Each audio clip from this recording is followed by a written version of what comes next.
People are the majority of the voting age in our country.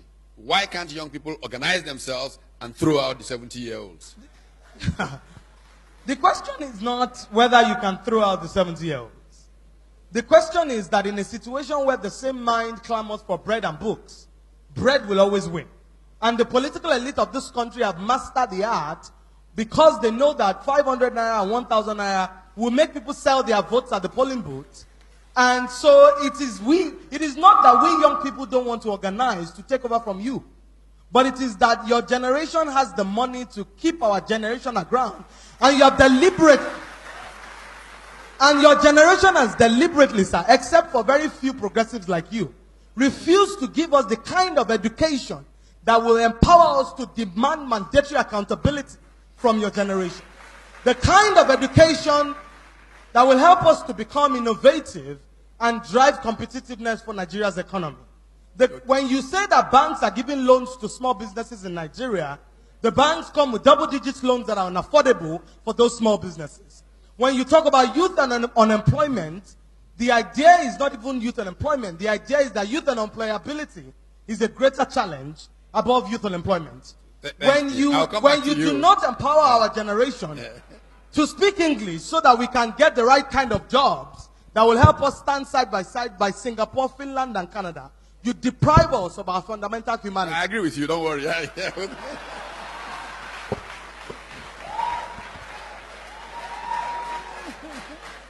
And I'm sorry, Professor Batitomi, I do not mean to be combative or to be activist.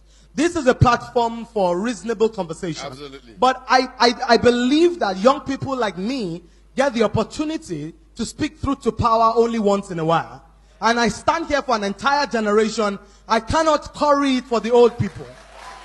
The policy makers, the captains of industry, the people who make decisions in private companies to sponsor reality shows and refuse to sponsor youth empowerment programs, they sit in this room. And it is therefore important that I put the voice of my generation on the agenda, because I know you people are That's the ones. That's why I started with you. I thank you. Give me a break. I started with you because I know that. Based on logistics, there are two categories of young people in Nigeria today. The first category, the educated, empowered, and privileged.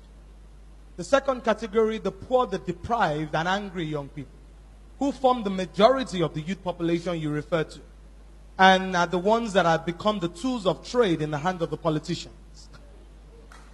So we, the young people who are educated and can make the type of decisions and understand where Nigeria needs to go, are in our minority. The ones in the villages and the bushes who don't have education, who are poor and angry, who become area boys, do not even have food to eat 3 times one day. Now, where do we go from here? How do we promote inclusiveness? Nigeria and Africa have to become entities that embrace consequences. What do I mean by that? Consequences, when we begin to punish bad behavior in Nigeria, when people steal our money and we put them in jail, Nigeria and Africa will become better countries. I'll tell you why, sir. In Singapore, under Lee Kuan Yew, a minister bargained with a contractor and took money and took bribe from him to give him a contract.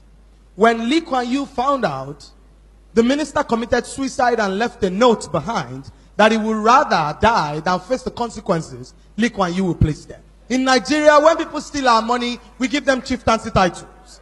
When they steal our money, we give them doctorate degrees.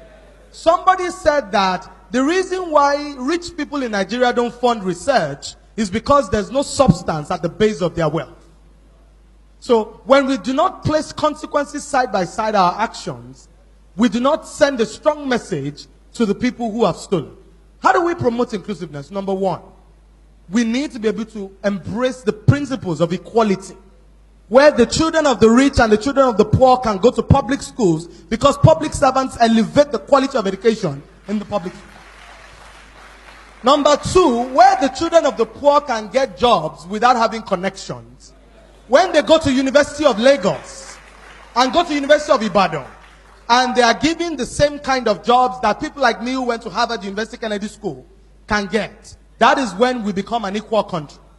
A country where the children of the rich go to school abroad and come back to lead the corporations is not a country. We're just simply cohabiting. Why do I say that? As things currently stand, one day, during the Occupy Nigeria protest in 2012, the area boys didn't protest to Oshodi. They didn't go to Agege. They didn't go to Yanokpaja. They went to VGC. They went to Ikoyi. They went to Lagos. They went to VIA.